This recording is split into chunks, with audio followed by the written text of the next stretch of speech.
Next 9 news में आपका स्वागत है। मैं हूं आपके साथ अबरारुल हक रहमान। दर्शकों, क्या वाकई उत्तर प्रदेश की राजनीति में कई बड़े मुद्दों को लेकर के जो सियासी तौर पर इस समय ख़ास तौर से विपक्ष के भीतर जो तोड़ फोड़ की स्थिति मची हुई है। तोड़ फोड़ मैं इसलिए भी कह रहा हूं दर्शकों, चूँकि विपक्षी पार्टियों के भीतर ही इस समय कई मुद्दों को लेकर के सहमति नज़र नहीं आती है, कई मुद्दों को लेकर के बात बनती हुई नज़र नहीं आती है। और दरअसल इसी वजह से ये बात कही जा रही है कि उत्तर प्रदेश में भले ही मायावती अकेले अपने बलबूते पर चुनाव लड़ने की बात कर रही हो, लेकिन कितनी सीटों पर उनकी स्थिति चुनाव जीतने के लिहाज से जो है यकीनी तौर पर ये माना जाए कि वो चुनाव जीत रही हैं, इस पर कहीं ना कहीं संदेह ज़रूर बनता है।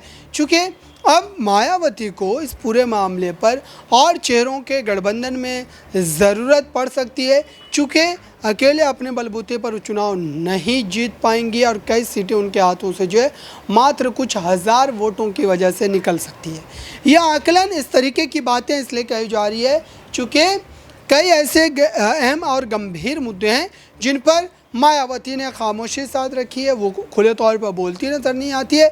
और जाहिर सी बात है कि इन बातों को लेकर उनके ख़िलाफ़ एक तरीके का माहौल जो है वो बनता हुआ नज़र आ रहा है। और फ़िलहाल अगर देखा जाए दर्शकों, तो इस वक्त भी स्थिति बिल्कुल उस तरीके से ही दिखाई देती है।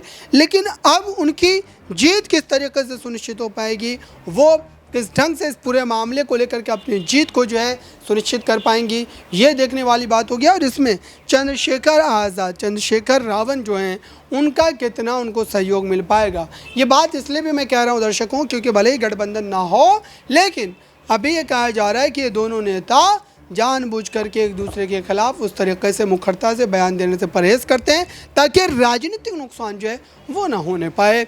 आइए आपको इस पूरे मामले पर एक रिपोर्ट दिखाते हैं। आज आप लोग देश में व यहाँ आपके हरियाणा प्रदेश में भी लोकसभा के लिए हो रहे आम चुनाव में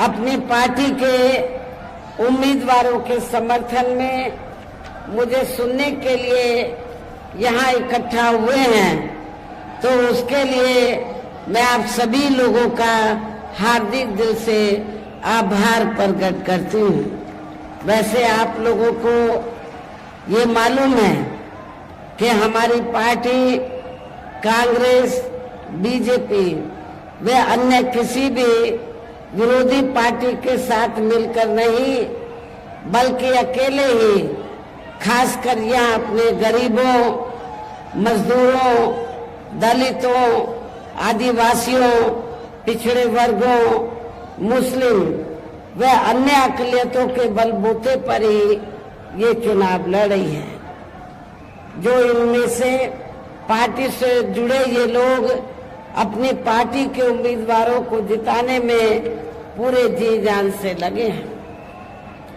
हालांकि आज आपके यहाँ इकट्ठा हुई भीड़ व भीड़ के जोश को भी देखकर अब मुझे भी ये काफी हद तक भरोसा हो गया है कि इस बार आप लोग इस चुनाव में यहाँ अपने प्रदेश से अपनी पार्टी का बेहतर रिजल्ट जरूर लाएंगे।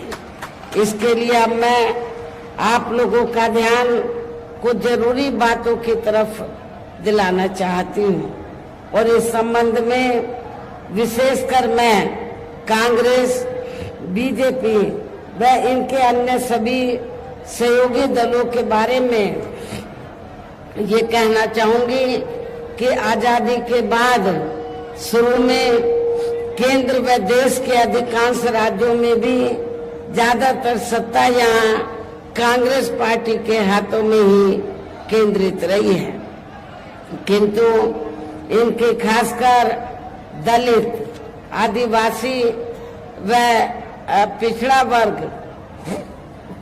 वर्ग विरोधी तथा अन्य और मामलों में भी रही गलत नीतियों व गलत कार्य प्रणाली आदि की वजह से ही फिर इस पार्टी को यानी कि कांग्रेस पार्टी को केंद्र में काफी राज्यों की भी सत्ता से बाहर होना पड़ा है।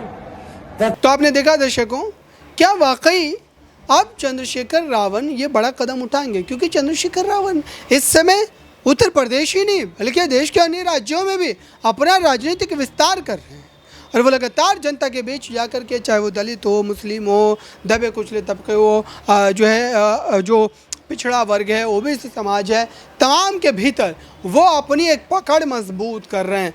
और दरअसल इसी वजह से मायावती भी ये बात बखूबी समझ चुकी हैं कि इसको लेकर के चंद्रशेखर आज़ाद को नज़रअंदाज करना ये उनके लिए बड़े तौर पर एक चुनौती बन सकती है। और अगर उन्हें अपने समाज के उन तमाम वोटर्स को बनाए रखना है तो उन्हें इस मुद्दे पर भी गंभीरता से विचार करना पड़ेगा, तभी जाकर के वो अपनी वो सीटें जहाँ पर उनको जीतने की सबसे ज़्यादा संभावनाएं नज़र आती है वहाँ पर वो अपनी जीत दर्ज करती हुई नज़र आ सकती हैं। लेकिन क्या वाकई इसमें समाज उनके साथ खड़ा होगा? क्योंकि मायावती को लेकर के कई गंभीर आरोप भी विपक्ष के द्वारा कई बार लगाए गए हैं और इन आरोपों के बाद कहीं ना कहीं एक संदेह की जो स्थिति है दर्शकों वो भी पैदा होती नजर आ रही है। और इसी बुनियाद पर, इसी बिना पर इस तरीके की बातें लगातार कही जा रही है कि उत्तर प्रदेश की राजनीति में अब उन्हें चंद्रशेखर के साथ चुनाव लड़ने पर मजबूर होना पड़ेगा, उन्हें उनके साथ जाना पड़ेगा। लेकिन अब तक अगर देखा जाए तो आधिकारिक तौर पर इस तरीके के बयान वो हमें देखने को और सुनने को नहीं मिले हैं। लेकिन अंदरूनी तौर पर अंदरूनी खाने कहीं ना कहीं इस पूरे मामले को लेकर के चर्चाएं चल रही है, चिंतन मंथन चल रहा है। हालांकि इसमें कितनी सच्चाई है ये आने वाला समय ही बताएगा दर्शकों। लेकिन उससे पहले कि हम आगे बढ़े, आपको ये रिपोर्ट एक बार ज़रूर देखनी चाहिए। की तरह ही बीजेपी ने भी केंद्र के तमाम सरकारी जांच एजेंसियों का ज्यादातर राजनीतिकरण ही कर दिया है। इसके अलावा देश के किसान वर्ग भी वर्तमान बीजेपी की सरकार में शुरू से ही अपनी विभिन्न समस्याओं को लेकर काफी ज्यादा दुखी व परेशान रहे हैं और अभी भी हैं। जबकि यूपी में 4 बार हमारी पार्टी की रही सरकार ने इनके हितों का भी, किसानों के हितों का भी हर स्तर पर विशेष ध्यान रखा है। हमने अपने चारों हुकूमतों में किसानों को खेती करने के लिए समय से सस्ते साधन उपलब्ध कराए और उनकी फसल का भी उचित दाम हमारी पार्टी की सरकार ने उत्तर प्रदेश में दिया है। इतना ही नहीं बल्कि केंद्र में पूर्व की रही कांग्रेस सरकार की तरह ही वर्तमान भाजपा सरकार में भी इनकी जातिवादी, हीन, सांप्रदायिक एवं पूंजीवादी सोच व नीतियों के चलते ही पूरे देश में सर्व समाज में से खासकर गरीबों, दलितों, आदिवासियों, पिछड़े वर्गों, मुस्लिम एवं अन्य धार्मिक अल्पसंख्यक समाज के लोगों का भी पूर्ण रूप से विकास व उत्थान आदि नहीं हो सका है। और इस संदर्भ में वैसे आप लोगों को ये मालूम है कि पूरे देश में यहाँ दलितों, आदिवासियों एवं अन्य पिछड़े वर्गों का सरकारी नौकरियों में वर्षों से अधूरा पड़ा आरक्षण का कोटा भी अभी तक पूरा नहीं भरा गया है।